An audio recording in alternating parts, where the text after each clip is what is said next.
Muy buenos días, estimados estudiantes. Bienvenido a la tercera semana de Biología. Soy el docente Mario Pozo Rojas y hoy trataremos el tema muy importante del origen de la vida y su incidencia con la célula, ya que el tercer tópico básicamente trata de lo mismo. Para entender cómo se originó la célula, hay que entender que la célula, si bien es cierto, es un ser vivo, pero todavía no sabemos cómo es que se originó la célula. O cómo se originó los seres vivos, ¿no? Entonces, esto va a ser una explicación básicamente de cómo es que se originó los seres vivos y, y sobre todo la vida en general en este planeta, ¿no? Eh, para, para, para hacerlo más interesante, eh, esto tendríamos que entender cómo es el comportamiento de un ser vivo y sobre todo, ¿qué hace un ser vivo que tenga vida, ¿no? ¿Cuál es la razón para que tenga vida? Para eso vamos a analizar al ser vivo no de un punto de vista, digamos, eh, vamos a decir, corporal, sino lo vamos a analizar desde sus componentes básicos, ¿no? Su composición química. Y al hacer eso, vamos a hablar de los bioelementos que tiene un ser vivo. ¿Y por qué? Para empezar, ¿qué es un ser vivo? Es una materia. O sea, un ser vivo no puede ser, por ejemplo, hecho de energía, porque la energía no genera estabilidad. Un ser vivo es estable. Entonces, la energía, como ustedes saben muy bien, son inestables. ¿Qué significa eso? Pues que como hay inestabilidad, porque los electrones están yendo y viniendo, por lo tanto, un ser vivo en esas condiciones no se puede dar, porque las moléculas están saliendo, están emergiendo, sus partículas de los electrones, los protones, en lo que es en ese estado, están saliendo como cargas, ¿no? Y justamente eso se llama energía, ¿no? Entonces, esas energías, pues simplemente no puede generar un ser vivo. Por lo tanto, un ser vivo hecho por energías, no, solamente la fantasía, ¿no? Eso de los cómics y eso, ¿no? O sea, un ser vivo necesariamente tiene que estar formado por materia, tampoco por antimateria, tampoco por otro elemento que no sea dentro del universo, ¿no? Entonces, un ser vivo tiene que ser estado, es, propiamente es un estado de la materia. ¿Qué estado de la materia es un ser vivo? Bueno, gaseoso no podría ser, porque el estado gaseoso, ustedes saben muy bien, por química básica, que los gases, por definición, se llaman gases nobles y por lo tanto cumple la ley del octeto, que significa que ellos no pierden ni ganan electrones, por lo tanto se encuentran en función de átomos y nunca van a formar moléculas. Y no existe ningún ser vivo a nivel atómico. Todos los seres vivos son a nivel molecular. Entonces, yo no podría encontrar un ser vivo formado de puros helios, porque para empezar, los helios no forman, digamos, enlaces con nada. Estamos hablando en sentido neutro del átomo, por si acaso, ¿no? Y por lo tanto, eh, digamos, no van a formar moléculas, ¿no? Eh, porque justamente no cumplen la ley del octeto. Entonces, eh, esta materia que está formado por, en un estado, pues el elemento principal de la materia, ¿cuál es? Los átomos. No sé si ustedes pueden ver ahí el átomo. ¿Ven el átomo, estimados estudiantes?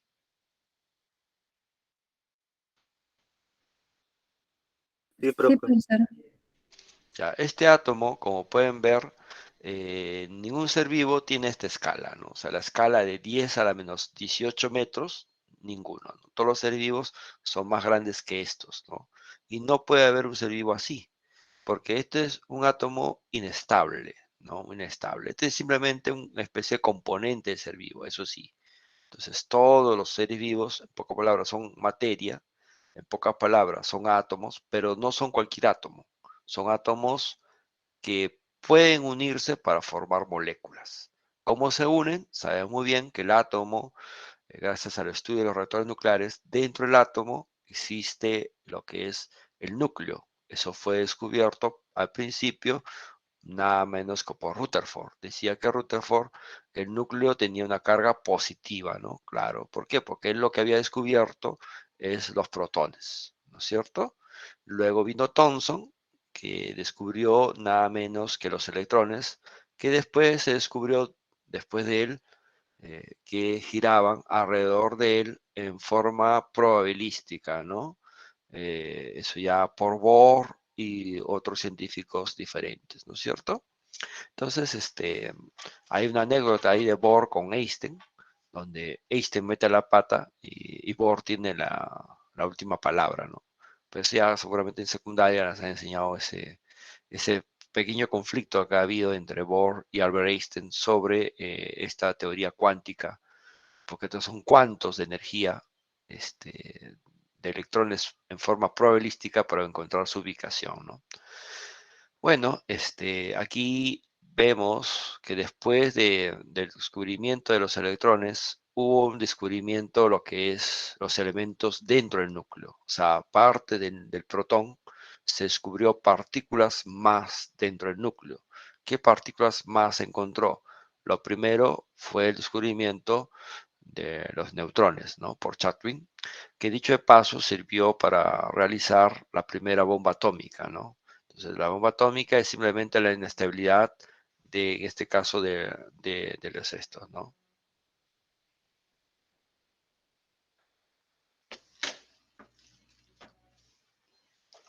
Seguimos. Aquí tenemos también el núcleo. En el núcleo vamos a encontrar, aparte de las cargas neutras, vamos a encontrar otros, otras partículas dentro de los protones, ¿no?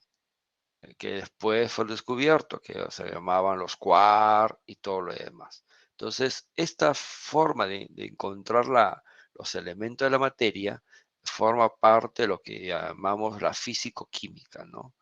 En realidad, todo esto es descubrimiento de físicos. Acá no ha intervenido ni un químico, por una sencilla razón, porque esto se considera como partes eh, de la materia, ¿no? El comportamiento de la materia es estudiado justamente por los físicos, ¿no? Y la química lo que estudia es cómo se enlazan las materias para formar un elemento. Entonces, diferente objeto de estudio, ¿eh? Entonces, por eso, ¿no? Entonces, seguimos.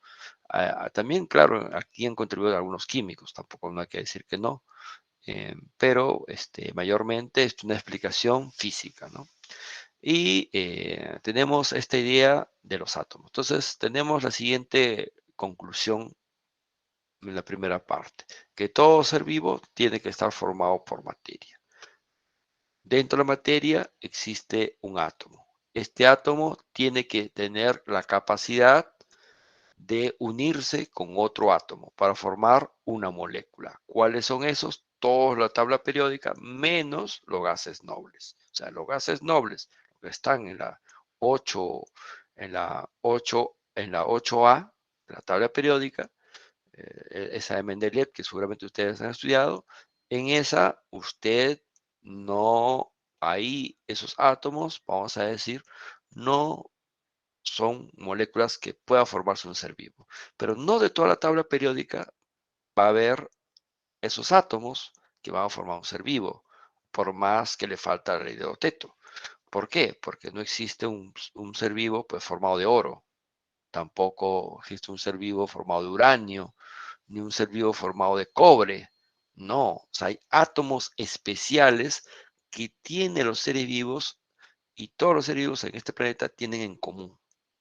¿Cuáles son? A eso se llamará bioelementos de la vida. A esos átomos especiales que se encuentran desde las bacterias hasta el organismo más complejo, a eso se llamará bioelementos. ¿Sí? ¿Se entendió o no se entendió?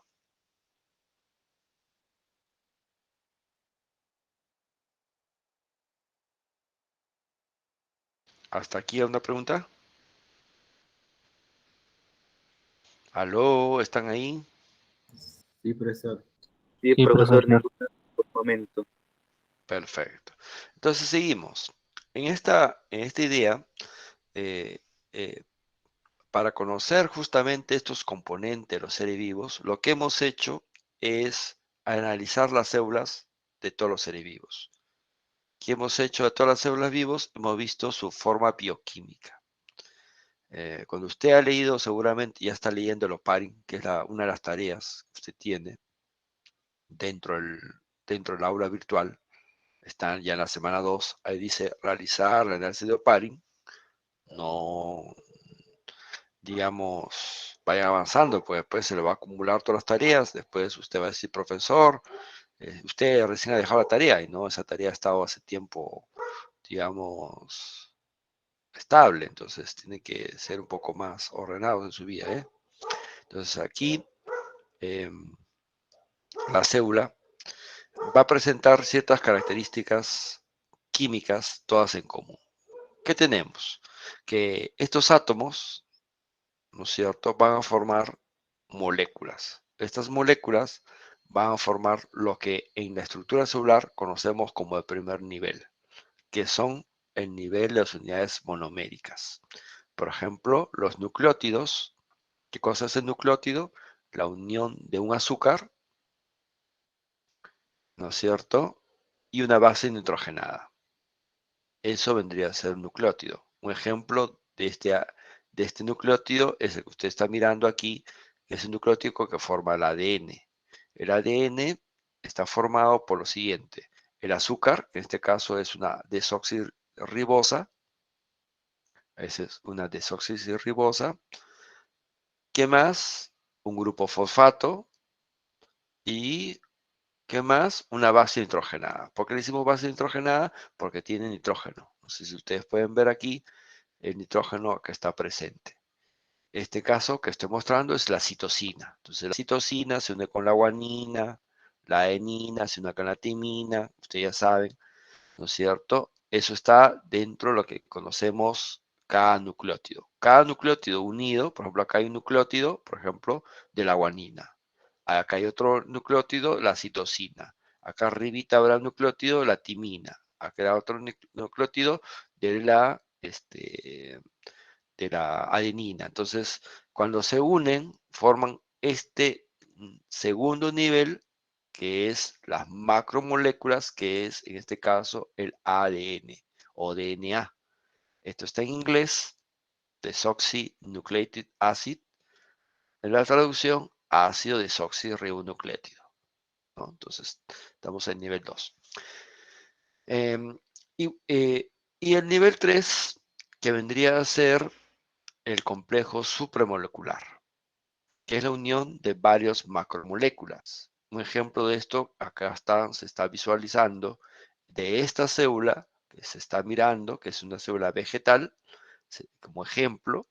Este a nivel supramolecular vendría a ser, digamos, un cromosoma, ¿no? Este es un cromosoma de esta plantita, en pocas palabras, ¿no es cierto? Este cromosoma que ustedes están viendo, ¿qué cosa es? Es la unión de varias macromoléculas. Por ejemplo, ¿cuáles? El ADN, y la segunda macromolécula es una proteína, que en este caso está envolviendo a los cromosomas, y esa proteína es la cromatina. Por lo tanto, la unión de ello me convierta en cromosoma. Tenemos nivel 1, nivel 2 y nivel 3. A nivel de la jerarquía, estructura celular.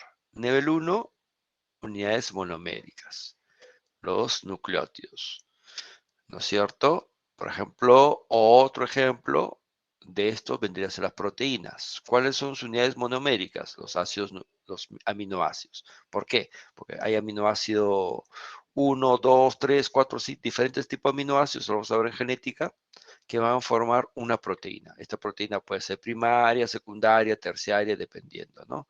Estas proteínas, la unión de esta proteína va a formar una membrana plasmática. Esta membrana plasmática va a rodear la célula. Igualito diríamos, aquí en este caso digamos, que se está mirando, ojo, se está mirando este dibujo, se está mirando, ¿qué cosa? La pared celular. En esta pared celular se está mirando que está formando como es una vegetal, está formado por celulosa. Si fuera un hongo, va a estar formado por quitina, diferente, ¿no? La composición química. Entonces, una bacteria, por ejemplo, tiene otro tipo de pared celular. Eso lo vamos a ver cuando veamos las células, los componentes celulares que tiene. Y el azúcar, digamos, el contenido de la celulosa es completamente diferente, su contenido con otro, ¿no? ¿Sí? En este caso, este es de la planta del azúcar, pues acá dice azúcar. Este es, en pocas palabras, la plantita que se extrae, digamos, el azúcar. Seguramente ustedes han consumido azúcar o están consumiendo azúcar. Eso es bueno si es que usted no tiene diabetes, ¿no? El día que tenga diabetes, pues deja de consumir eso, ¿no? Y ya, caballero, ¿no? Entonces, bueno, el azúcar en exceso, pues te puede generar problemas, ¿no? Entonces, tienes que tener una dieta balanceada. Y aquí se puede ver cómo las células que están viendo que ya son organelas van a formar un tejido y un tejido después un individuo, ¿no? Entonces, este vendría a ser la jerarquía celular. En pocas palabras, para yo saber qué elementos forman un ser vivo, lo que hemos hecho es una extracción de los componentes de la célula. Y todos, sin ninguna duda, desde las bacterias hasta los seres humanos, nos han dicho que los elementos de un ser vivo están formados principalmente, ¿por qué? No sé si pueden ver, carbono, en los nucleótidos hay carbono, en pocas palabras, en el ADN hay carbono, en las proteínas hay carbono, en las azúcares hay carbono. ¿Qué más? Hidrógeno, hidrógeno, hidrógeno. ¿Qué más? Oxígeno, oxígeno, oxígeno. ¿Qué más? Ya. En segundo orden, fósforo, porque algunos no tienen fósforo. Otros nitrógeno, como otros no tienen nitrógeno. Ah, ahí viene, ¿ves? Entonces, digamos así, los seres vivos tienen una composición específica. Y eso, justamente, esa composición específica hace que las células de todos los seres vivos estén en un estado. ¿Qué estado es? El estado que se dice cuasi plasmático. Cuasi plasmático. O sea, es un estado entre, así tipo gelatina, ¿no? Bajo entender. Es cuasi coloidal. Cuasi coloidal. Ahí está la palabra. Cuasi coloidal. Anótenla si quieren. Cuasi coloidal. Ese es el estado de la célula que tiene, ¿no? Porque no es un coloide como tal, ¿no? Es un coloide, digamos, extraño debido a qué? A la presencia de las proteínas, debido a la presencia del ácido desoxirribonucleico, etc. Profesor, ¿por qué le han puesto ADN? ¿Por qué le han puesto ácido? Eh, ¿No? ¿Y por qué le han puesto aquí también aminoácido? ¿Por qué las dos palabras dicen ácido, ácido, ácido? ¿No? Recordemos un poco de química. Recordemos que un ácido, ¿qué cosa es? Es la unión de un hidrógeno con un no metal. Eso es un ácido. También puede ser un hidróxido con un no metal. Entonces, ahí va a depender. Entonces, aquí, como pueden ver, justamente el carbono es obviamente un no metal. Y sobre todo el que le da la acidez y también la carga eléctrica al núcleo es el fósforo. El fósforo, digamos así, con la unión de este oxígeno hace que la carga sea negativa. Esta carga negativa me permite a mí, por ejemplo, como genetista, cuando hago la prueba genéticas, correr en un espectro de lo que se llama una corrida fotoeléctrica del polo positivo al polo negativo. Corre y se puede ver las banditas. ¿Sí? Hasta aquí, ¿alguna preguntita, estimados estudiantes?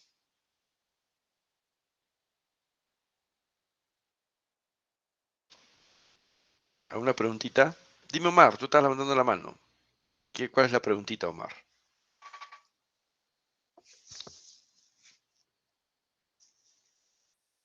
¿Aló? ¿Se me escucha? Sí, profesor, sí se me escucha. No sé, Omar, me está levantando la mano para preguntar algo, pero se ha quedado ahí. ¿Alguna pregunta? Creo que no, ¿no? Seguimos. ¿Cuál es la jerarquía de organización de las células? Vamos a empezar de lo menor a lo mayor. Va a haber precursores del entorno. ¿Qué significa estos precursores del entorno? Que van a ser las moléculas que permitieron que existan las células, ¿no? O sea, que están alrededor en el planeta Tierra en un momento determinado. El planeta Tierra no siempre ha sido el planeta que hoy conocemos. Es un planeta, digamos, que ha ido creciendo sus componentes moleculares y aumentando, ¿no? Sobre todo aumentando sus precursores moleculares, ¿no? Esto se llama precursor del entorno. Por ejemplo, tenemos el agua, el oxígeno, el amoníaco, el nitrógeno y el dióxido de carbono. Todos estos justamente se llaman moléculas. ¿Por qué? Porque el oxígeno, si bien es cierto, es un átomo, pero el oxígeno que se encuentra a nivel del planeta entero es un oxígeno de tipo molecular. No significa que no exista átomos de oxígeno, claro que sí, pero digamos, los que son captados y utilizados y emitidos por los seres vivos, generalmente son oxígenos de carácter molecular. Recordemos que el planeta Tierra no es, pues, el origen de los átomos, porque no es una estrella. Las estrellas, como el Sol, por ejemplo, como son una especie de reactores nucleares, ahí se va a producir la mayoría de átomos de la tabla periódica, por ejemplo, en estrellas grandes como, no sé, pues, eh, se me ocurre, ¿no? La Centauro, por ejemplo, que son tremendas estrellas más grandes que el Sol, ahí se va a producir más átomos que el Sol, ¿no? Porque el Sol es un reactor nuclear pequeño, pues, ¿no? Eh, y aquí en la Tierra, debido a las reacciones químicas, no sé, tipo reacciones redox y otro tipo de reacciones, se van a formar las macromoléculas y van a salir algunos átomos posiblemente de esa reacción. Pero no es, digamos, donde se originan los átomos, ¿no? El origen de los átomos se origina en las estrellas. También dentro de las galaxias, etcétera, etcétera, ¿no? Bueno, entonces, estos son precursores de entorno. Como pueden ver, empezamos del peso molecular más bajo hasta lo que llevamos las organelas, ¿no? Pasamos por un proceso intermedio, como por ejemplo el citrato, el malato, que es la unión de algunos precursores del entorno. Otros, las unidades ciliares. ¿Por qué se llaman unidades ciliares? Porque esto sirve, o sea, son las estructuras de las macromoléculas. O sea, de esto depende, en pocas palabras, las macromoléculas, ¿no? Como la glicerina, por ejemplo, forma parte de los lípidos, conjuntamente los ácidos grasos. Los monosacáridos van a formar parte de algo, ¿no? Entonces, igualito, ¿no? Los aminoácidos, por ejemplo, van a formar parte de las proteínas. Los nucleótidos van a formar parte de los ácidos nucleótidos. Por ejemplo, el ADN es ácido desoxirribonucleótido, es un ácido nucleótido, pero no es el único. También está el ARN, ácido ribonucleótido. Entonces, hay otro ácido nucleótido. Y así como esos, hay un montón, ¿no? Pero lo que más son importantes para los seres vivos son esos dos. Bueno, ¿no?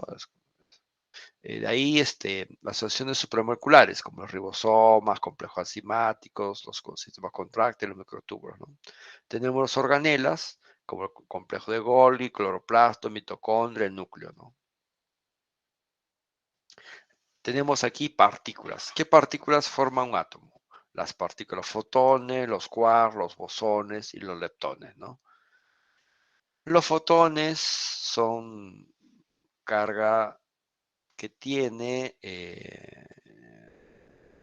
digamos, energía de luz cuantificables, ¿no?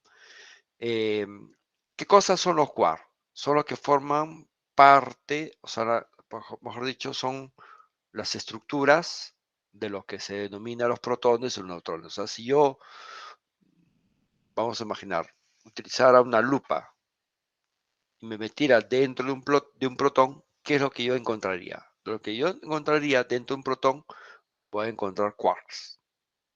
Eso es lo que voy a encontrar yo dentro de un protón. ¿Pero qué tipo de quarks? Los bariones. Ese tipo de quark yo voy a encontrar dentro de los protones. Pero también voy a encontrar lo mismo en los neutrones y en los hiperones. ¿Por qué? Porque los bariones son, depende de su carga y etcétera, etcétera, es que va a ser uno de los componentes de estas, digamos, partes del átomo, ¿no? Entonces, aquí tenemos los quarks, seguramente ustedes ya conocen esto, que la forma de quark que encontramos, el loop, el down, el char, el strand, el top, el bottom, ¿no? Como pueden ver, eh, nos dicen nomás la dirección, cómo están los quarks, ¿no? Algunos están para arriba, otros para abajo, otros para la derecha, otros para la izquierda, otros están en inicio, otros están al final. Entonces ahí te está diciendo justamente eso, ¿no? Eso va a componer los hadrones, ¿no? Que pueden ser bariones o mesones. Los mesones forman los pion, los quark. Por si acaso, todo esto que estamos hablando, pion, quark, neutrón, protón y perones, se encuentran en lo que se conoce el núcleo del átomo, ¿no? Afuera, alrededor suyo, existen los electrones. Ahí no hay otra partícula afuera. Todo lo que estamos mencionando aquí son dentro del átomo, ¿no? Entonces, eh, y también dentro del átomo, dentro el núcleo del átomo, va a haber los neutrinos, el muón y el taón, ¿no? Y fuera del átomo va a estar los electrones. Pero estos de aquí se llaman leptones, ¿no? Este ya tiene otra partícula, ya no son los quarks, sino los leptones, la composición de ellos, ¿no? Entonces los neutrinos, los electrones y los muones y gluones tienen como partícula principal a los leptones, ¿no? También va a haber los fermiones de primera generación, de segunda generación y los bosones. Estas son las famosas partículas de Dios que le habían puesto. El bosón de Higgs eh, tuvo la propaganda de convertirse el nombre de partícula de Dios, ¿no? Y eso lo hicieron pues para mofarse de la religión cristiana, ¿no? Que siempre para viendo Dios en todo. Entonces, lo hicieron así como una mofa, ¿no? Para burlarse, ¿no? De los creyentes católicos, ¿no? Y de paso, vender, ¿no? O sea, bueno, en fin. A propósito de esto, también hay videos en YouTube, que acá les he puesto algunos dos, para que ustedes vean cómo se originan estas partículas, la explicación científica más coherente. En conclusión, diríamos que los seres vivos son materia, están formados por moléculas, las moléculas están formadas por átomos, o sea, no existe ningún ser vivo formado solamente por átomos, todos los seres vivos son unión de moléculas. Dentro de la molécula va a haber distintos átomos, pero estos átomos, como ustedes pueden ver, son de características únicas. No existe ningún ser vivo de cobre, de oro, etcétera, etcétera, eh, totalmente, ¿no? Como tal, ¿no? No. Entonces, estos átomos, dentro de los átomos va a haber dos cosas, ¿no? En lo que es dentro del átomo, el núcleo y lo que está dando alrededor del núcleo girando son los electrones, ¿no? Esos electrones van a formar los leptones.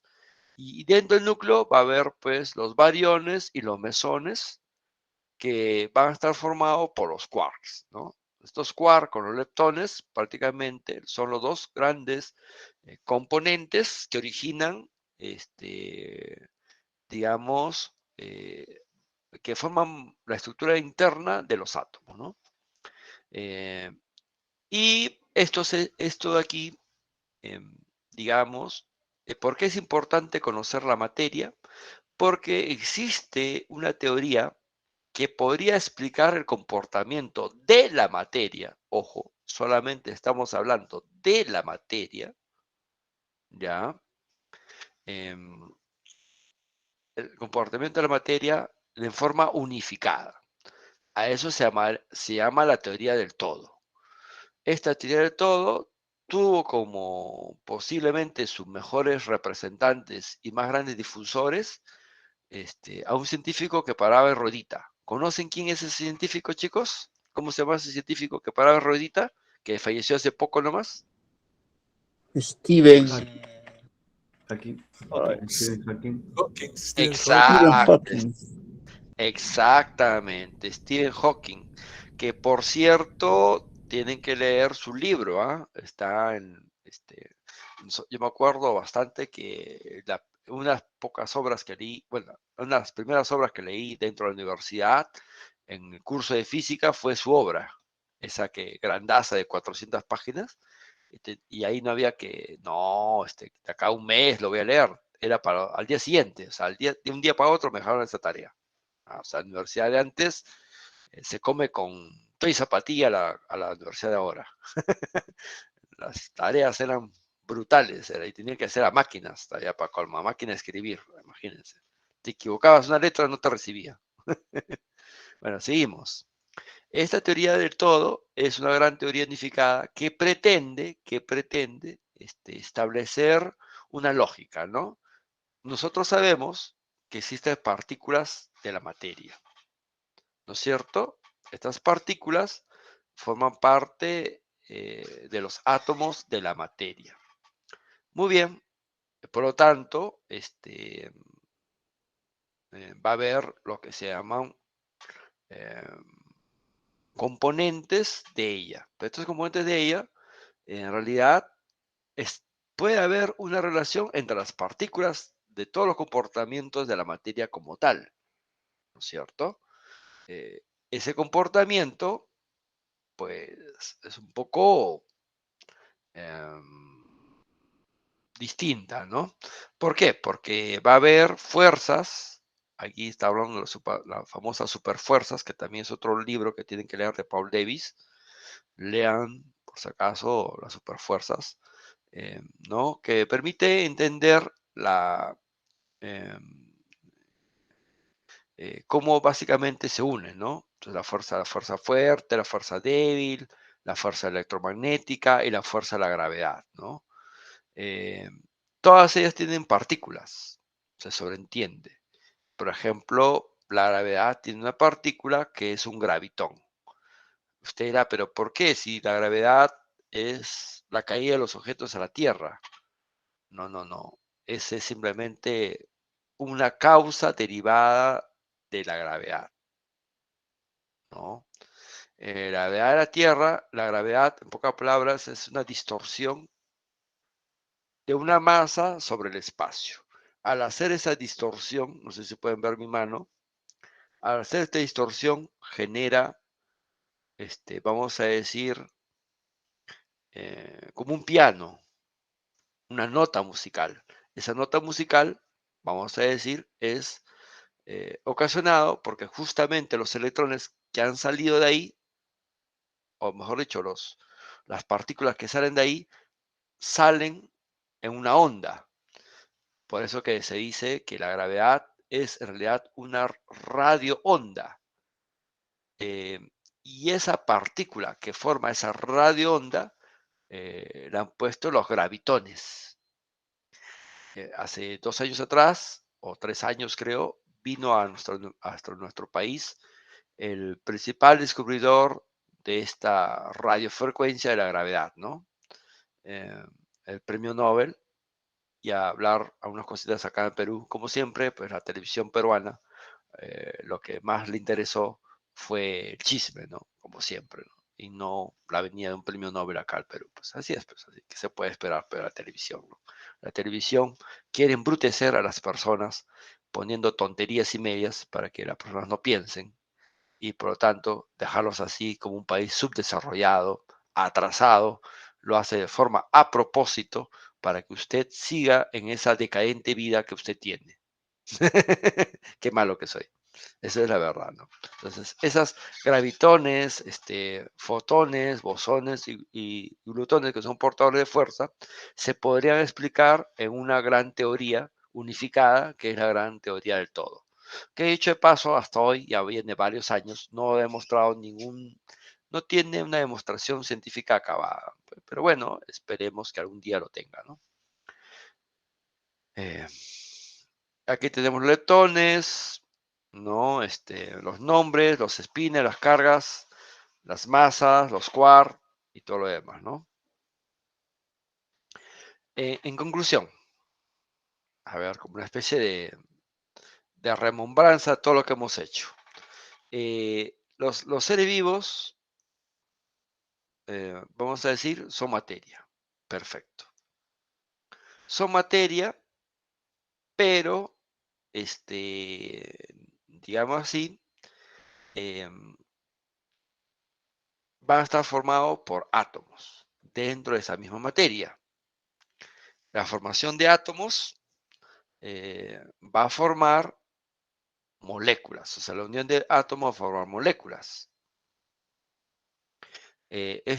¿Por qué se forman moléculas? Porque estos átomos le falta electrones o puede dar electrones. A eso se llama valencias. El valor o la capacidad de dar electrones y la capacidad de recibir electrones. Entonces, debido a que no cumplen la ley del octeto. La ley del octeto es cuando S, o sea, estamos hablando de las subcapas de los electrones, el S y el P deben sumarme 8, S2 y P6, ¿no es cierto? 6 más 2 me debe dar 8, la última capa del orbital. Si eso no encuentro, o sea, esos 8 electrones en la última capa del orbital, me falta un electrón, entonces por lo tanto me tengo que unir con otro átomo. O sea, en pocas palabras, los gases nobles están en modo soltero. ¿Por qué? Porque nunca se van a poder unir con nadie, ¿no? Y los que se casan están en modo molécula, ¿no es cierto? ¿Por qué? Porque están con su parejita, ¿no? Con alguien que les complemente la vida. Gabriela, ¿tú en qué estás? ¿En estado gas noble o en estado molécula? Gas noble. Estás soltera, ¿ves? Hasta que conozca a David. ¿Sí o no, David? Tú la piensas conquistar, ¿no, David Eulalio? Confiesa tu amor por ella. Ha puesto en el chat, no me agarroche, profe. Ya, bueno, no hay problema. Renzo la va a conquistar, dice. Es mía, dice. Renzo, no seas tóxico. Seguimos.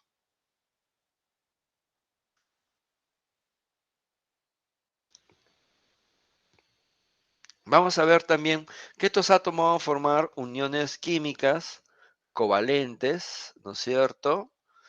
Y de estructura eh, estable, donde va a haber unión de átomos que van a formar una molécula. Por ejemplo, las moléculas del metano, del etano, del etilo, del benceno, etcétera, etcétera, ¿no?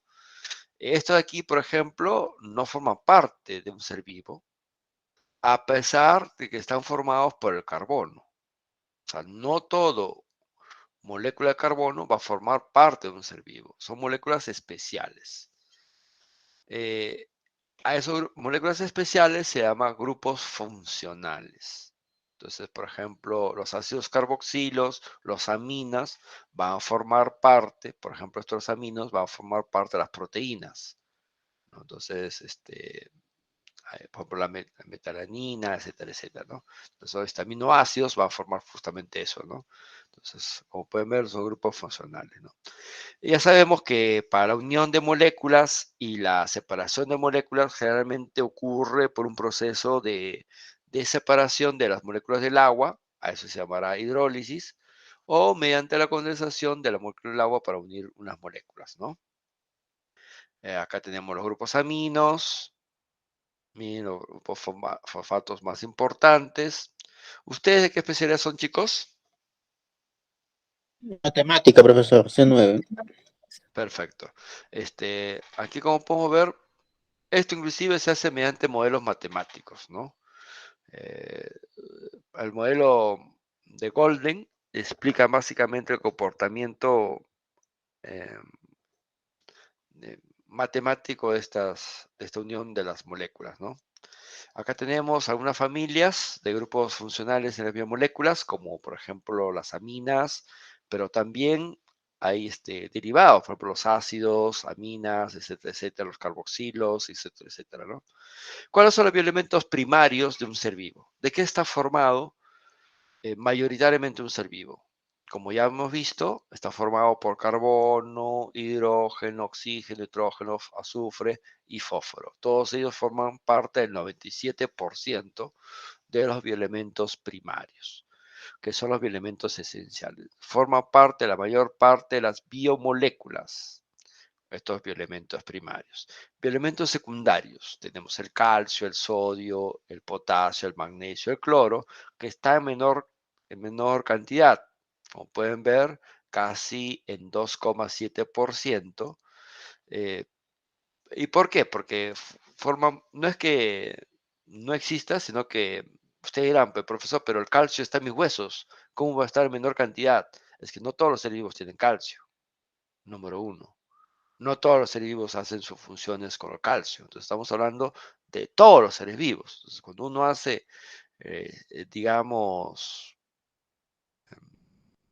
digamos, el promedio, va a salir muy bajo, ¿no? También el calcio en nosotros mismos, si uno compara con la cantidad de agua, pues no es nada. La cantidad de agua es más grande que la cantidad de calcio. También en ese sentido de proporción, también cumple una cuestión de tipo secundaria. Y terciaria es cuando casi son muy poquitos, ¿no? Por ejemplo, el hierro, si bien es cierto, el hierro es para la sangre, pero no todos los seres vivos pues, tienen sangre, ¿no? No existe una planta con sangre, por lo tanto, una planta con hierro sería un poco sospechosa, ¿no? Pero bueno, existe, por si acaso, pero bueno, es otra cosa. Como pueden ver, está el hierro, el silicio, el cobre, el magnesio, el litio, el voltio, el cobalto, ¿no? Entonces, son elementos vestigiales que no son esenciales para la vida. Y como les dije, todo esto va a estar presente en el cuerpo humano. ¿Y por qué? Porque va a estar dentro de un ser vivo. Si uno analiza en el planeta Tierra como tal, uno va a encontrar que no tenemos tanto. Por ejemplo, el hidrógeno como átomo en la capa terrestre prácticamente es casi cero, pero en el cuerpo humano hay bastante, debido a que el cuerpo humano pues, hace reacciones eh, fisiológicas que provocan pues, de una u otra manera la salida de estas partículas, ¿no? Los elementos primarios, como lo hemos dicho, los principales son el carbono, el hidrógeno, el oxígeno, el nitrógeno, el fósforo y el azufre. ¿Por qué? Principio, porque el carbono le da la estabilidad a todo esto. O sea, aquí lo más principal no es el agua, es el carbono. ¿Por qué? Porque este carbono, al unirse con el agua, va a formar los carbohidratos. ¿Y por qué? Porque todos ellos van a formar enlaces covalentes, que significa covalentes que comparten valencias. Se llama covalentes. Justamente, ¿qué significa compartir valencias? Pues compartir electrones, ¿no? Yo te doy mis electrones, tú me das mis electrones. Una especie de enamoramiento, ¿no? Entonces así, ¿no? El carbón, nitrógeno, oxígeno pueden compartir más de un par de electrones, formando enlaces dobles y triples, lo cual les dota de una gran versatilidad de enlace químico. El carbono, aquí lo más principal para estudios es el carbono, hace una configuración tetaédrica. Como pueden ver, es un tetraedro, donde diferentes tipos de moléculas orgánicas se da en una estructura tridimensional. Y todas, el carbono, siempre van a tener alguna presencia de la actividad biológica. El carbono tiene grupos funcionales. Los más principales que se encuentran en los seres vivos son los carboxilos, los hidroxilos, los carbonilos, los aminos, los iminos, los sulfidos, los radicales alquilos, los radicales etilinos, los radicales felinos. El carbono, como pueden ver, va a depender si tiene un enlace simple o un enlace doble. Y por lo tanto, cuando uno estudia a un ser vivo, lo hace mediante la lógica de estudiar la lógica del carbono. Aquí hay una forma de representación molecular que seguramente es conocido por secundaria. La forma molecular, la forma semidesarrollada, la desarrollada, la de varilla, la compacto, que son las fórmulas de cómo representamos esto. Aquí, por ejemplo, estamos, por si acaso, mostrando un carbohidrato. Estamos solamente mostrando un hidróxido de carbono, nada más. Eh, eh, un, un ácido de carbono, ¿no? En este caso, podría decirse así, ¿no? ¿Por qué? Para que sea carbohidrato le falta el oxígeno, pues. Por ejemplo, la que es la glucosa, que es C6, H12O6, SO con H, forma justamente agua, ¿sí? ¿Cuáles son los elementos primarios inmediatos de un ser vivo? En principio, los elementos principales de un ser vivo va a haber dos. Los que están formados por enlaces covalentes, que son exclusivos de los seres vivos. ¿Qué significa eso? Que yo, por ejemplo, en un planeta Tierra, yo no puedo ver eso en un lago. Por ejemplo, en un lago no voy a encontrar nucleótidos. No. En una piedra, en una roca, no voy a encontrar nucleótidos. No. Y si encuentro es porque ha habido un ser vivo que murió ahí. O sea, en pocas palabras, son exclusivos de los seres vivos. O sea, el planeta por sí solo no puede producir nucleótidos, proteínas, lípidos y glúcidos por sí solos. Puede armar estos componentes, sí, pero es propio de los seres vivos, en pocas palabras, ¿no? Y en cambio, estos sales minerales, el agua, no son exclusivos en la materia viva. ¿Por qué? Porque el agua tú lo encuentras en los océanos, ¿no es cierto? Lo encuentras, los sales minerales también lo encuentras afuera. Es más, hay minas de sal. Entonces, no solamente algo exclusivo de los seres humanos, ¿no? A eso nos estamos refiriendo ahora, los seres vivos, ¿no? ¿Sí? Bueno, acá las principales unidades químicas del ser vivo tenemos el agua, los minerales, las biomoléculas orgánicas, los glúcidos, lípidos, proteínas, los ácidos nucleótidos. Esto es básicamente la primera parte para entender los componentes de la célula. Entendiendo esto, vamos a entender el libro de Oparin. ¿Por qué? Si usted seguramente ha mirado o ha revisado el libro de Oparin, que está aquí, voy a mostrarles otra vuelta.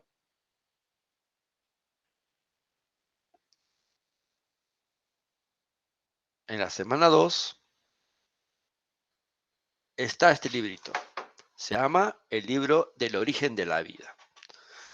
Este libro, digamos, que está aquí en PDF, es de las mejores traducciones que se ha hecho sobre el origen de la vida. Si bien es cierto, no es el único libro que se hizo sobre el origen de la vida, pero es el único libro que influenció para que después, luego, Stalin y Miller ganaran el premio Nobel. Dicho de paso, usted en su aula virtual tienen, digamos, en la semana 3, la otra lectura justamente de estos grandes premios Nobel del experimento de Stalin y Miller, que es este que voy a mostrar ahorita. Discúlpeme, que está aquí. Perdón.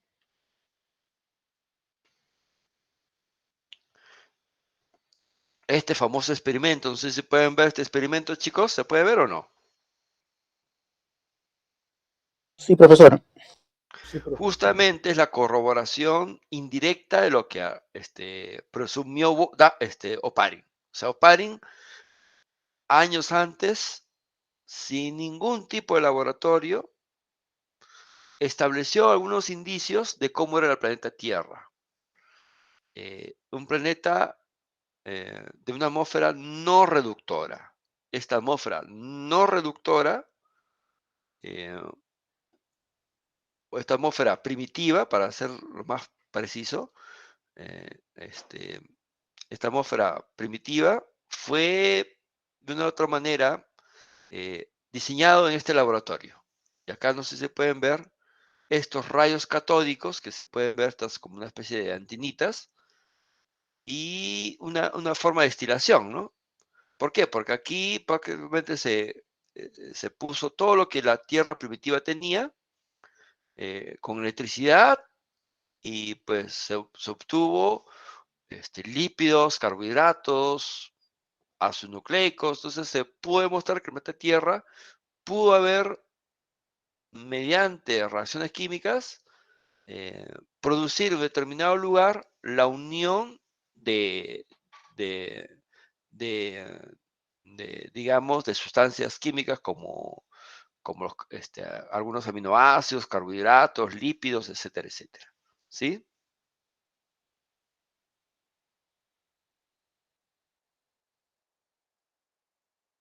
Este origen de la vida, como pueden ver,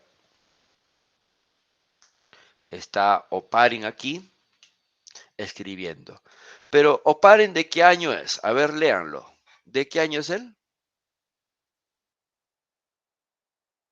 1894 a Ahí nació. 1980. Claro, estamos en la época de 1900, más o menos, ¿no es cierto? En esa época, Oparin, por su propio nombre lo dice, tiene un nombre llamado Alexander, por lo tanto, uno intuye la nacionalidad, es Rusia, ¿no? Es un ruso, ¿no?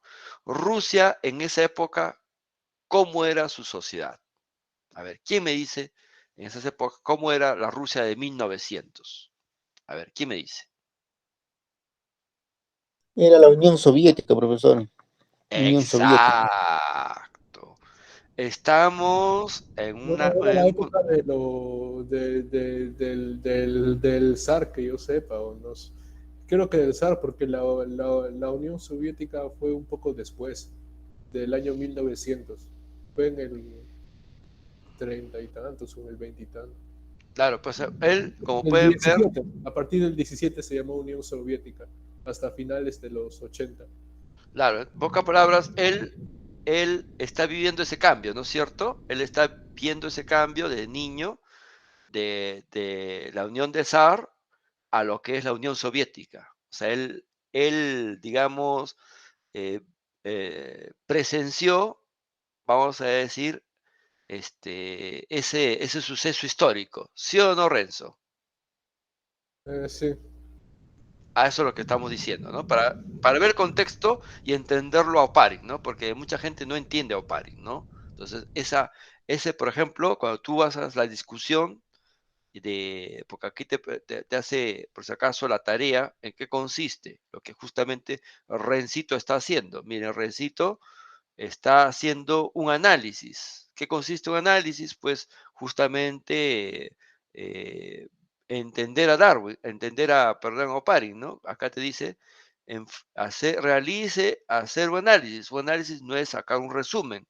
Un resumen, recuerde muy bien, que es nada más que reducir lo que dijo el autor, ¿no? De las 20.000 páginas, tú lo reduces a 2, con tus propias palabras. Ese es un resumen. A ti no te estoy pidiendo ningún resumen, te estoy pidiendo un análisis.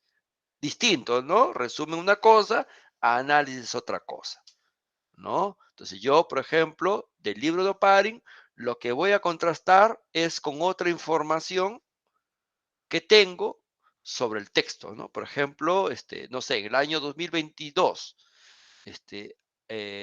sobre el origen de la vida, ¿seguimos opinando lo mismo en el año 2022 conforme a lo que él ha escrito? ¿No o sí? Entonces, ¿cuáles son los autores? Yo lo confronto a la teoría actual.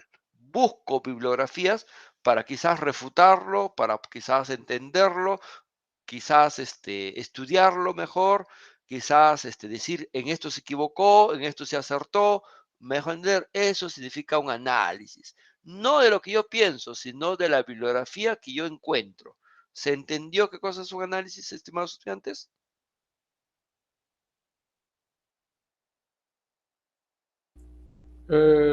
Profesor, ¿puedo decirle algo? A ver, dígame. Entonces, para lo de la tarea, eso del libro del origen de la vida, o sea, lo que nosotros tenemos que hacer es, esta parte de leerlo, también leer otras fuentes más actualizadas para poder contrastarlo así. Exacto. Ahora tú no necesitas 20.000 fuentes, ¿no? Puede ser 2, 3. Mejor entender, no necesitas gran cantidad. Mejor entender, no necesitas pues, tener 20.000 fuentes. No, pues ¿para qué? No es una tesis tampoco, mejor entender. es simplemente algo chiquito, concreto, nada más. ¿Me dejo entender? Por ejemplo, yo empezaría como dijo Renzo, ¿no? Entender qué momento histórico está viendo Opari. Por ejemplo, él acaba de decirnos, ¿no es cierto?, que Oparin prácticamente vio ese cambio, hemos analizado, ¿no? Si uno ve aquí, ¿y por qué? Seguramente ha agarrado Wikipedia, ¿no? Wikipedia seguramente ha utilizado, que dicho de paso no es buen, no es buen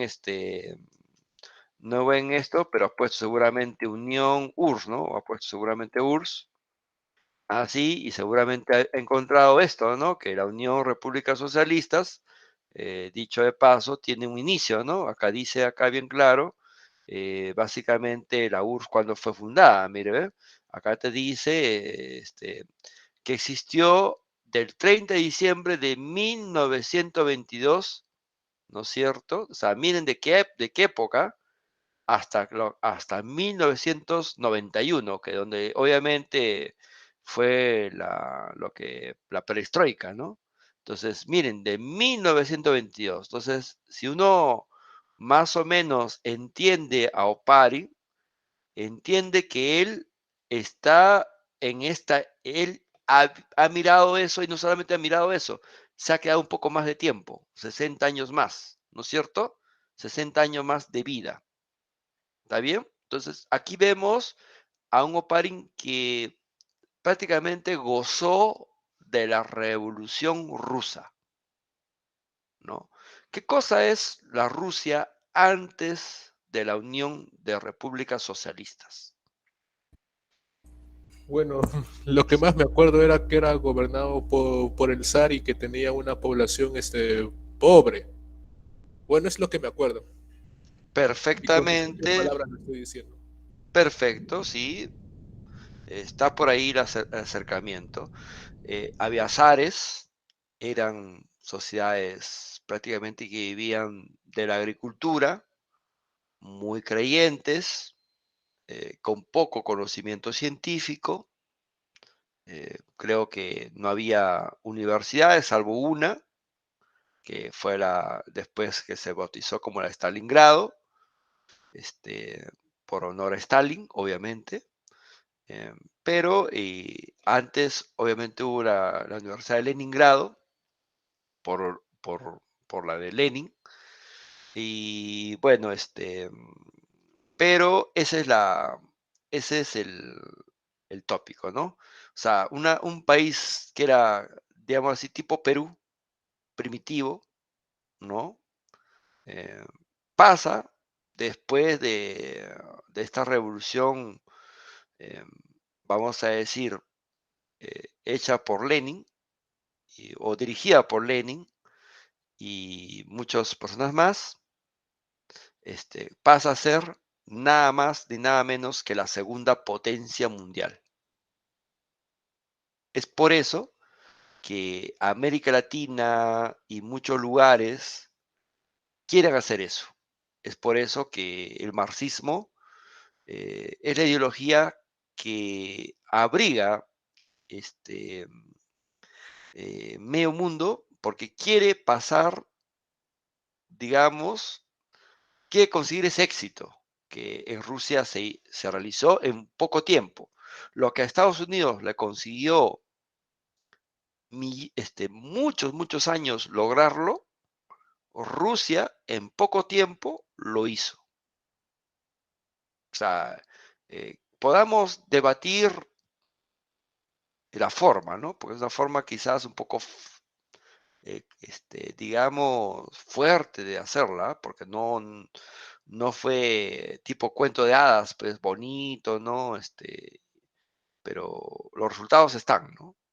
Y los resultados te demuestran que eso ha hecho, ¿no? Ahora, es bien cierto que pues ahí, cuando tú haces algo, pues no necesariamente te va a salir cosas buenas, ¿no? Y no todos los gobernantes que gobernaron Rusia, pues fueron gente muy brillante, que digamos, ¿no? Pero bueno, eso ya son discusiones, digamos, eh, que quizás no quitan el mérito de lo que Rusia hizo y explican por qué en América Latina, digamos, cuando eh, este, el socialismo ingresó pues mediante esa imagen de esa Rusia, ¿no? Quizás la Rusia que más encantó a todos fue la Rusia que Vallejo escribió. Ustedes saben que César Vallejo escribió una obra, Rusia en 1900 y pico, porque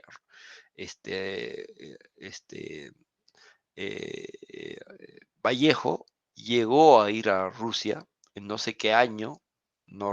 Por acá tenía la obra, pero lo presté a un amigo mío y nunca me lo volvió el gracioso ese.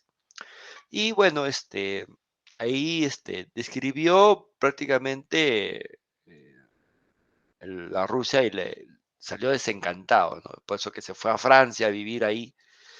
Y bueno, él, como ustedes saben, Vallejo, era un católico. Después de católico se convirtió, como todos los universitarios de esos entonces, en marxistas. Y después se convirtió en, en un libre pensador, ¿no? Que a la final falleció así, ¿no? Entonces, digamos, esa es la Rusia preciosa que muestran los primeros capítulos, esa es la Rusia que Oparin no ve, porque Oparin ya había fallecido, ¿no? O sea, la Rusia ya espectacular, ¿no? Entonces, para entender a Oparin, hay que entender que él está viviendo en una lógica de la revolución. Él se define como un revolucionario, alguien que va en contra del establishment, un rebelde sin causa. Vamos a decir así, con causa, vamos a decir así, ¿no? Un rebelde güey, un rebelde con causa. Y en este sentido, ¿de qué se revela? De esto. Y acá ustedes pueden ver justamente el primer prólogo nomás, el primer capítulo nomás te dice su rebeldía. ¿Qué dice ahí? A ver, ¿quién me lo lee?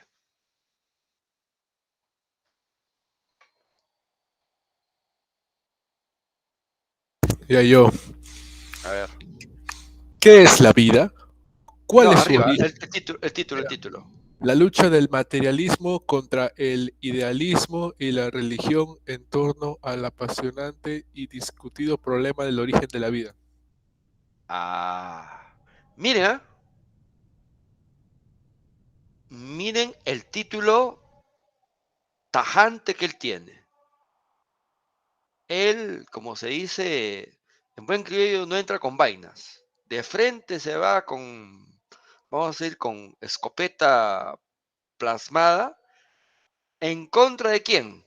De la religión y contra el idealismo. ¿Por qué? Lo que le decía. Él se educó con los zares. Y los zares educaban de forma religiosa. La explicación del origen de la vida, hasta hoy en día, 2022, para algunas personas sigue de la forma primitiva. ¿Cuál es la explicación para los primitivos en el año 2022? Porque aunque no crean, hay primitivos en el año 2022. Sí, hay primitivos. ¿Quiénes son esos primitivos? Los idealistas y los religiosos. ¿Por qué se le dice primitivos? Porque tiene una ideología de las épocas primitivas del ser humano. No es porque no tengan carro, tengan iPhone. Tú puedes tener un carro, una computadora, pero tu cerebro sigue pensando como la época primitiva.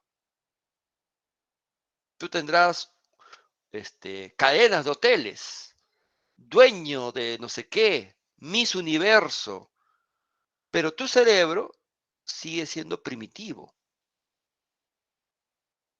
¿Por qué? Porque sigues creyendo en cosas, digamos, que están muy lejos de explicar el origen de la vida, en forma científica. ¿Está bien? Entonces, en esa época, el primitivismo era más fuerte. La religión más predominante a nivel mundial era la católica. Ahora, poquito que está disminuyendo el catolicismo a nivel mundial, ya sea con diferentes tipos de vertientes que tiene. Ya está surgiendo de una manera peligrosa el musulmán. Estamos al año 2022 y estos cambios se están viendo a nivel del planeta entero. También hay sociedades que pues la religión ya es una cosa del pasado. Es algo que en realidad las personas no entienden, inclusive cuando hablan de religión, ¿qué es eso? Dicen, ¿no? ¿Que eso, todavía siguen creyendo en eso? Te dicen, ¿no? Como que eres primitivo, una cosa así, ¿no? Entonces te ven como el bicho raro, ¿no? Entonces ya, y ¿y por qué pone lucha del materialismo? ¿Por qué esa palabra lucha? Por dos cosas. Evidentemente, los ares no se fueron pues diciendo, muy bien, Lenin, puedes entrar, pasa, acá está mi casa, acá está mi palacio, bienvenido, cambia todo. No, no fue con paz, ¿no? No fue, yo me siento contigo, converso, y entregamos un diálogo entre ti y yo, y ya tu ideología me parece muy buena, por lo tanto, ejecútala. No, hubo una lucha armada, ¿no? Inclusive, seguramente saben que hay una hija supuesta decía mucho tiempo que era la hija de uno de los zares y que un tiempo se la pasó en Francia pidiendo no sé qué dinero y no sé cuánto, ¿no? ¿Por qué? Porque hubo una matanza ahí. Mucha gente murió en ese proceso revolucionario de la Rusia. O sea, no es una lucha bonita, o sea, hubo derramamiento de sangre. Y no solamente eso, es una lucha de tipo ideológica. Acá se defiende una ideología nueva, que no es nueva, que ya viene desde hace mucho tiempo atrás, que se llama materialista, en que se explica las cosas basadas en la materia. O sea, lo hizo Anaximandro, que vivió antes del supuesto Jesús histórico, ¿no? Vivió digamos así, Tales de Mileto, que también fue otro fundador del materialismo, y así, ¿no? Pero a este tipo de materialismo se llama materialismo científico, ¿no? Entonces, para entender a Oparin, hay que entender lo que tiene esa mirada, con esa óptica, él lo está escribiendo este capítulo. O sea, mirando ese aspecto. ¿Y por qué? Porque las explicaciones de la vida, ya sea filosófica, en el curso de biología, siempre parece que tuviera un tufo de divinidad. Tienen que recurrir a Dios como la explicación de todo. Y eso no es científico, porque un científico tiene la capacidad de explicar los fenómenos naturales por las mismas leyes de la naturaleza. O sea, las mismas leyes de la naturaleza te explican el origen de la vida. Tú no necesitas un ente sobrenatural para explicarte el origen de la vida, porque entonces no eres capaz tú de explicar el origen de la vida como científico. Ya te conviertes tú en un creyente. Ya deja de ser científico y te conviertes en sacerdote ya. Te cambias de profesión. Y no, pues el científico tiene que dominar las leyes, encontrar las leyes, si es que no las encuentra, y va a darte posiblemente una explicación que tú puedas verificar. Todas las explicaciones del origen de la vida se pueden verificar, se pueden comprobar en un laboratorio. Entonces, si tú logras eso, no hay otra explicación. No, pero ahí está el alma. Pero eso no se puede, no se puede probar, pues lo que no se puede probar no existe. Métase eso en la cabeza. Lo que no se puede probar no existe. Ya entra en el terreno de las fantasías, ¿no? Entonces, esa es la lógica que tiene este autor. Este autor está luchando en ese contexto. Las universidades del mundo, en el mismo curso de química, de física, de biología, porque en ese entonces no había biología como ciencia, había ciencias naturales, así se llamaba, ¿no? Los naturalistas de ese entonces, vamos a decir así, cuando querían explicar el origen de la vida, desgraciadamente recurrían a Dios. En el último de los casos. ¿Por qué? Porque es lógico. Tú naces creyente y por más que tú estudies un montón de ciencia, tarde o temprano se te va a ir un término de creyente, porque es algo que se ha programado en tu cerebro en los primeros inicios de tu vida académica. Entonces, yo cuestiono siempre, ¿no? Y me dicen a mí, yo soy ateo. No, o sea, no podrías ser ateo porque tú vives en una sociedad cristiana. Y es imposible que tú seas un ateo por esa sencilla razón. Tendrías que vivir en una sociedad de ateos, ¿no es cierto?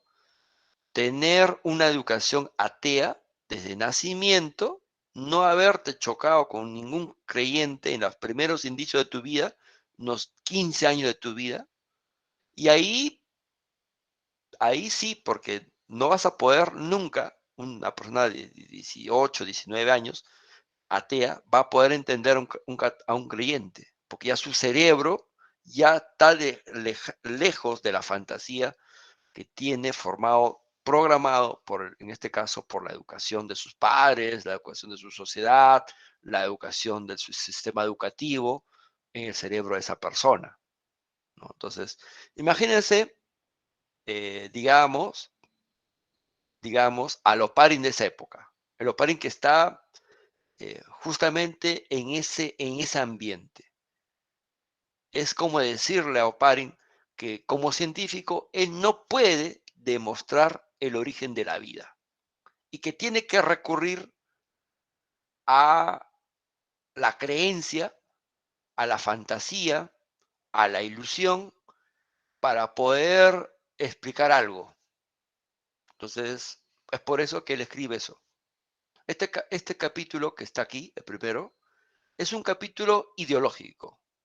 Es un capítulo frontal a Estados Unidos. Le está diciendo a Estados Unidos, también con este término lucha, que yo voy a luchar contra tu ideología que tú tienes.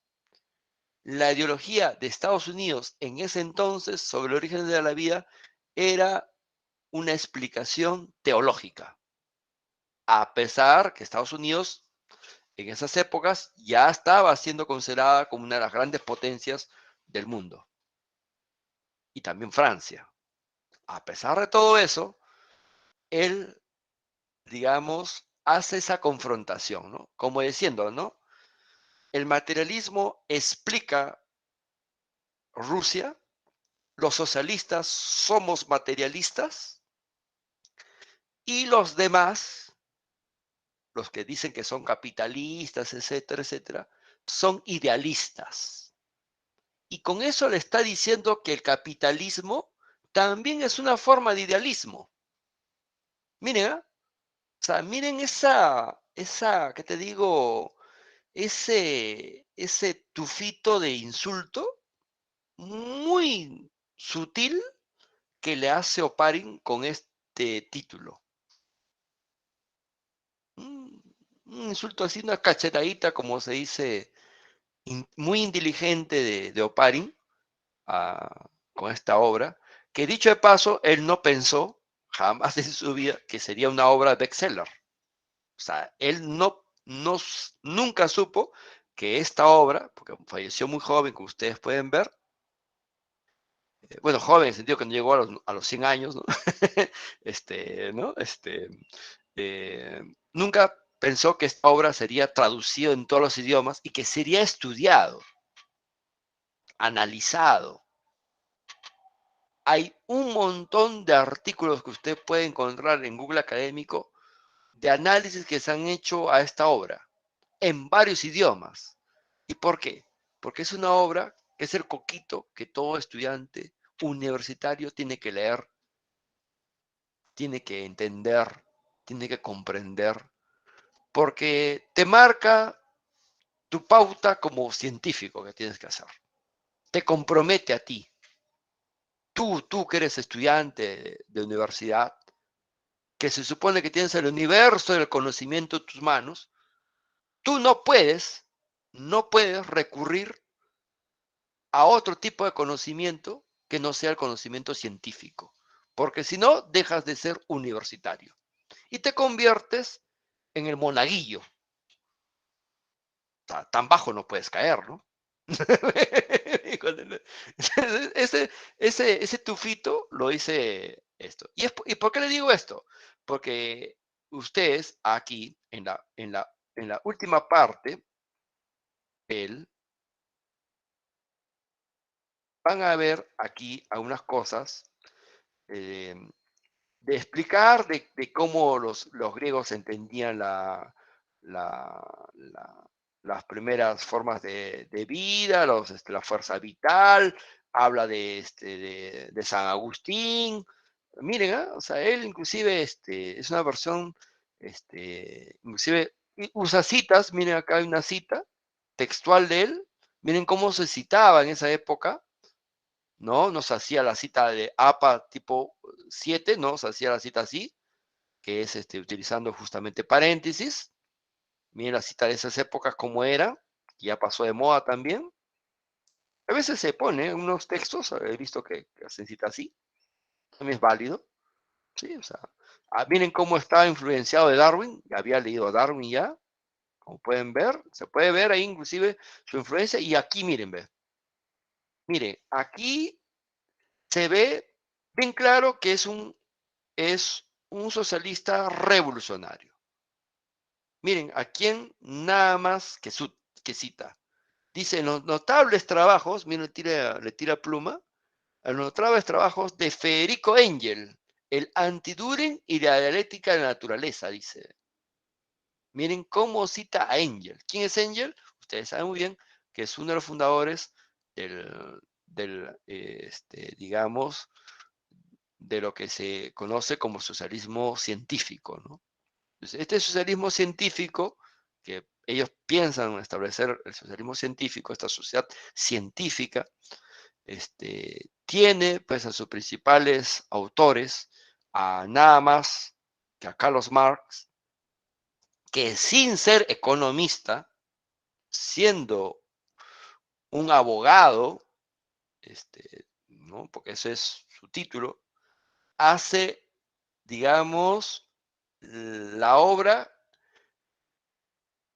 digamos, más cumbre de la economía. Es más, gracias a esa obra, la economía es una ciencia. Se llama El Capital, Das Kapital, la obra de Carlos Marx. Una buena traducción que yo las recomiendo de Das Kapital son los 3 tomos de Fondo de Cultura Económica. Esa obra les recomiendo a ustedes para entender a Carlos Marx, para entender cómo también funciona el capitalismo y para que ustedes no estén con ese cuento de que a mí me dijeron, me resumieron. No, o sea, un estudiante universitario no es un estudiante de colegio que dice amén a lo que dice el profesor y estudia lo que dice el profesor, sus separatitas, lo que dice sus diapositivitas y ahí se queda. No, un estudiante universitario cuestiona al profesor leyendo esas obras que él mismo dice. ¿Ah? Eso es un estudiante universitario, es un estudiante discutidor, un estudiante confrontador, un estudiante tipo Paring, ¿no? que te dice, con estas pruebas yo lo refuto, ¿no? Es un estudiante universitario, ¿no? Entonces, miren cómo Engel está dentro de su bibliografía, no solamente el Engel, miren quién está más. Si uno ve aquí, miren, habla miren, ¿de quién? De mendelismo, o sea, ya ha entendido a Mendel. No solamente a Mendel, sino a Morgan, ¿ah? Por si acaso, Thomas Morgan, el descubridor de nada menos que de la meiosis cromosómica. Miren cómo él está una persona muy demasiado, digamos, informada. Miren la Rusia de esa época. O sea, ¿qué tal fuente de información? Es por eso que Rusia, digamos, al alejarse de la religión, al, digamos, estudiar la ciencia con una voracidad, hace que justamente Rusia se convierta en una segunda potencia. Ahí todos los estudiantes de Rusia estaban obligados moralmente, ¿no?, a estar en la universidad. Es como la Cuba de hoy día. Usted va a Cuba, no encuentra ahí a ninguna persona que no haya estudiado en una universidad. Hasta las prostitutas han estudiado en una universidad y tienen hasta 2 carreras. ¿Por qué? Porque ahí el analfabetismo es 0. Entonces, ¿por qué? Porque justamente algo así se parecía a la Rusia de ese entonces. Algo así, es una imitación, vamos a decir ahí, light, ¿no?, que se hace sobre la Rusia de ese entonces. Entonces, miren aquí, aparte de Lenin, aparte de Engel, ¿a quién ponen? Aquí en su información, miren. Strongiger, ¿qué más? Habla de materialismo dialéctico, miren los términos marxistas que tiene, la ideología socialista que él tiene, ¿no? Habla de Lenin, miren la obra 5 de Lenin, miren, la obra 5, esta es una obra, la obra de Vladimir Lenin, que es muy conocida, que se llama Las Ciencias Naturales, que dicho de paso es una obra que también tienen que leer, de Lenin, que es muy buena, pero que ya está desfasada, obviamente, ¿no? Con todo lo que hemos descubierto sobre la ciencia, sobre la naturaleza, sobre la tierra, pues la obra de Lenin se ha quedado como para darle a estudiantes de secundaria, ¿no? Yo podría darle la obra de Lenin pues, a un estudiante de tercero, de secundaria, de cuarto, de secundaria, y a ver si es que no me pega también, ¿no? Porque ahí hay muchas incongruencias de Lenin. Pero Lenin pues no es un geólogo, no es un geógrafo puro, ¿no? Es alguien que había estudiado ciencias naturales, una persona muy informada, y que describió según la época contemporánea que él vivía, ¿no? Entonces acá habla también de Stalin, miren, miren cómo él conoció a Stalin, miren. Es más, creo que Stalin y él tuvieron un problema amoroso con una chica, se cuentan las leyendas ahí de Rusia, que ahí se pelearon por las dos, por una chica, pues normal, ¿no? Entonces, cosas que ocurren. Y aquí, acá, grandes estos. ¿Por qué le estoy diciendo esto? Porque cuando usted lea esto, quizás piense que el profesor es un socialista. Este profesor me ha dado esta obra porque seguramente forma parte del Partido Comunista del Perú, PSP, será seguramente Patria Roja, de Sendero Luminoso, etcétera, etcétera. No, no es por eso, sino porque esta obra, con todas sus falencias que tiene, influenció en lo que mañana más tarde se va a convertir en la primera demostración de ciencia ya más rigurosa, ya más experimental, ya una ciencia más formal, propio de la época también, ¿no? Que está viviendo nada más que estos 2 premios Nobel, que es Stalin y Miller. O sea, Stalin y Miller ni por lejos pasaron por la época que Oparin pasó. O sea, a Oparin hay que entenderlo que él formó parte de la revolución, él agarró un rifle, estuvo en la revolución, me dejó entender, fue profesor universitario y fue fundador de la bioquímica rusa, o sea, ni por lejos Stalin y Miller podrían haber hecho eso, ¿no? Ni por lejos. O sea, Stalin y Miller serán premio Nobel y todo, pero nunca serán un clásico de la ciencia como lo es Oparin, ¿no? A pesar de las fallas y errores que tienen, ¿no?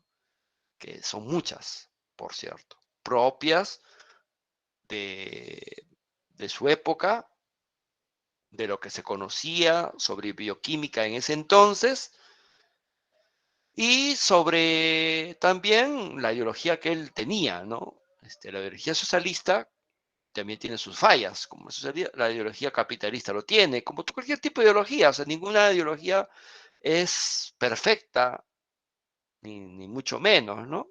Entonces, eh, pero tiene cosas muy importantes que entenderlas, ¿no? Entonces, en este primer capítulo, lo que usted va a ver, primero es una sátira a la religión, o sea, pocas palabras, le dice esas palabras de primitivas, o sea, una burla muy sutil a las ideologías creyentes, ¿no?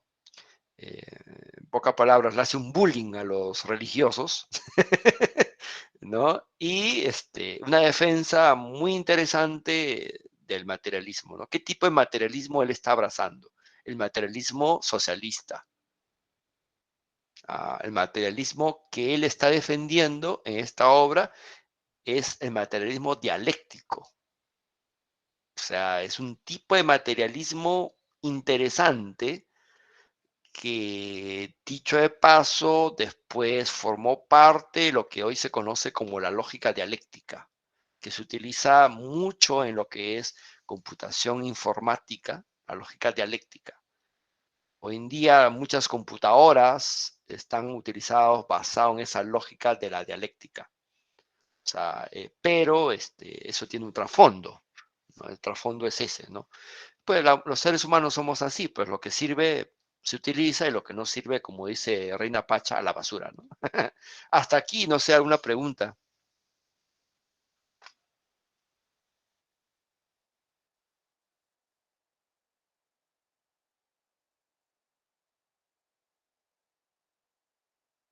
¿Aló, hay una pregunta aquí?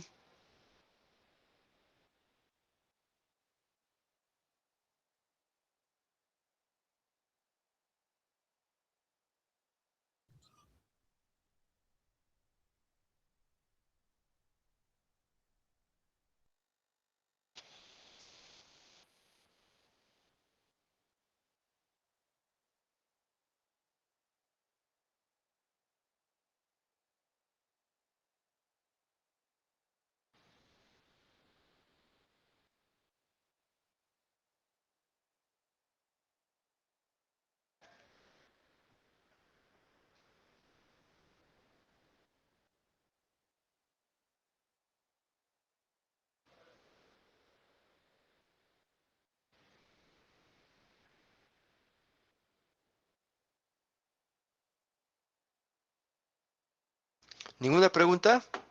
¿Ni por casualidad? Qué raro este salón, ¿eh? Otros salones me preguntan hasta por gusto, y ustedes no preguntan nada. Qué raro que son ustedes.